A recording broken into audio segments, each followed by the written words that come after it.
કચ્છના પાટનગર ભુજ શહેરની જો વાત કરવામાં આવે તો શહેરમાં આડેધડ પાર્ક કરાયેલા વાહનોને કારણે ક્યાંક ને ક્યાંક ટ્રાફિક જામની સમસ્યા સર્જાતી હોય છે અને તેમાંય ખાસ કરીને શહેરના 24 કલાક ધમધમતા અને શહેરની મધ્યમાં આવેલા જ્યુબિલી સર્કલ પાસેના વિસ્તારની જો વાત કરીએ તો જ્યુબિલી સર્કલથી કરીને ટાઉન હોલ સુધીના વિસ્તારમાં ફૂટપાથ પર વાહન પાર્ક કરવામાં આવે છે, રસ્તા પર વાહન પાર્ક કરવામાં આવે છે અને સાથોસાથ દબાણ પણ કરવામાં આવે છે। તેના કારણે આ ટ્રાફિક જામ સર્જાતો હોય છે। આપ આ દ્રશ્ય પરથી જોઈ શકો છો કે હાલ અમારી ટીમના રિપોર્ટર ટાઉન હોલ પાસે ઊભા છે અને તેની સામેનો વિસ્તાર એટલે કે કલેક્ટર ઓફિસ પાસેનો વિસ્તાર અને આ વિસ્તારમાં રસ્તા પર ફોર વ્હીલર પાર્ક કરાયેલી છે અને તેના કારણે ટ્રાફિક જામ થતું હોય છે। તો શા માટે આ બાબતે લાગતા વળગતા તંત્ર દ્વારા કોઈ પગલાં લેવામાં નથી આવતા?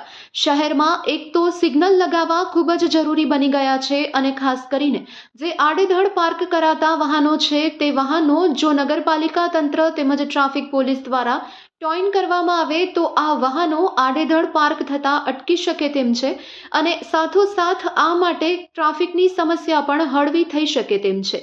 તો આ માટે આપણે સૌએ જાગૃત થવાની જરૂર છે। આપણે પણ સૌ સમજી વિચારીને આડેધડ પાર્ક ન કરીએ અને લાગતા વળગતા તંત્રને પણ એક સૂચન છે કે જ્યાં પણ આડેધડ પાર્ક કરાયેલા વાહનો છે તેના પર આપ લાલ આંખ કરો, જેના કારણે નાગરિકોમાં ટ્રાફિકના નિયમો અંગે જાગૃતતા આવે। આ વિશે વધુ જણાવી રહ્યા છે અમારા કચ્છ કેર ટીવી ન્યૂઝની ટીમના રિપોર્ટર।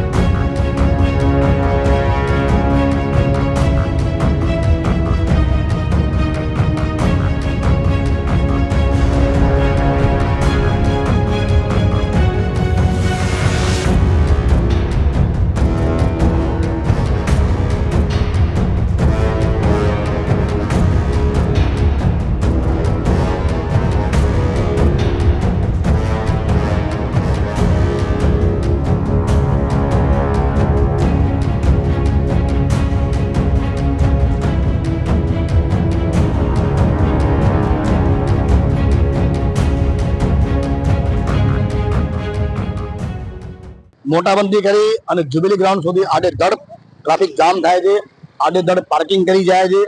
ફૂટપારી ચાલવા માટે છે, નહીં કે પાર્કિંગ માટે। અને દંડ તમે ટ્રાફિક સિટી ટ્રાફિક પોલીસને દંડ કરવો છે તો પહેલા પાર્કિંગની વ્યવસ્થા કરો। આ રોડ ઉપર ક્યાંય પાર્કિંગ જ નથી। ક્યાં કરે સવારમાં એક સ્કોર્પિયો ગાડીમાં બ્લોક મારી અને જતા રહ્યા અને બાકીની 50 ગાડીઓ ઊભી હતી। અહીંયા રોડ ઉપર કેટલી 15-20 હતી। અત્યારે પણ આ મોટા મોટી ગાડીઓ ઊભી છે તો શા માટે દંડ નથી થતો? દંડ કરો તમે બધાને કરો। કામગીરીમાં તો 1 થી 2 ને દંડ કરો છો। પાછળ નો પાર્કિંગ નો બોર્ડ છે છતાં અહીંયા કને ગાડી પાર્ક હોય છે। કલેક્ટર ઓફિસ સામે આ રોડ છે, મેઇન રોડ છે, મેઇન રોડ ઉપર આખી લાઈન છે તો અહીંયા પાર્કિંગ મેઇન રોડ ઉપર પાર્કિંગ છે, કારણ કે અહીંયા કોઈ પાર્કિંગ પ્લોટની કોઈ વ્યવસ્થા જ નથી। માત્ર સિટી ટ્રાફિક પોતાના ટાર્ગેટ પૂરા કરવા માટે લોક મારી જાય છે ગાડીઓમાં। 10-10 હજારના દંડ થયા છે। 2 થી 3 મજૂર મારો કીધું કે ભાઈ મહિનાનો પગાર 7,000 છે, 9,000 રૂપિયા બાઇકનો દંડ થયેલો છે। એમાં એમની પણ બેદરકારી છે કે લાયસન્સ ન હોય કે હેલ્મેટ ન હોય તો દંડ પડે। આટલા બધા દંડ હોય?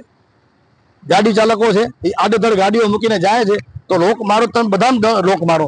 અત્યારે આ જે ફૂટપારી આવેલી છે એ ફૂટપારી લોકોને ચાલવા માટે છે, નહીં કે ગાડી પાર્કિંગ માટે। તાત્કાલિક અસરથી જેટલી પણ ગાડીઓ છે એ હટાવી લેવી જોઈએ, નહીતર લોક મારો તો બધાને મારો, નહીતર કોઈને મારો, આવું લોકોનું કહેવું છે।